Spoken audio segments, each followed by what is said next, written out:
the way in which I view spaces, I view people, and I was quite an introvert as a kid. I was quite recluse. I think I had like a bubble childhood compared to like most of my peers. So I looked at space as though, like, how can I engage with you in the way that I struggle to engage with people? So what was their kind of initial reaction from architectural spaces when you first approached them with this kind of spiritual and emotional proposition?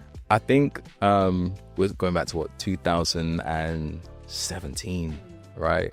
And I'm this young, boisterous, audacious poet who's actually walking into offices or knocking on doors and be like, hey, I want to do a poet in residence.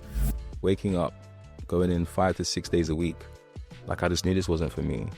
Like, I was good at academia to the point where I could learn how to do something really well.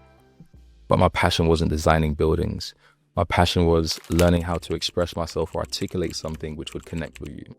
And I only learned that because I hated myself enough to write myself out of my mindset. So every one of my poems was like a medicinal pill.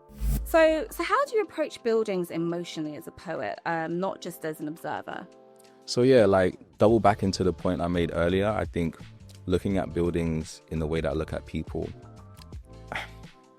I was bullied quite a lot in school, and I didn't really find the mechanisms internally to help me deal with it. I had to like outsource those, like going to my parents and figuring out how I can come back to school. And I think when you do things that way, you become very sensitive to people's expressions, their micro expressions, the things they do in spaces, their body posture, their tonality. And I started to read people like books.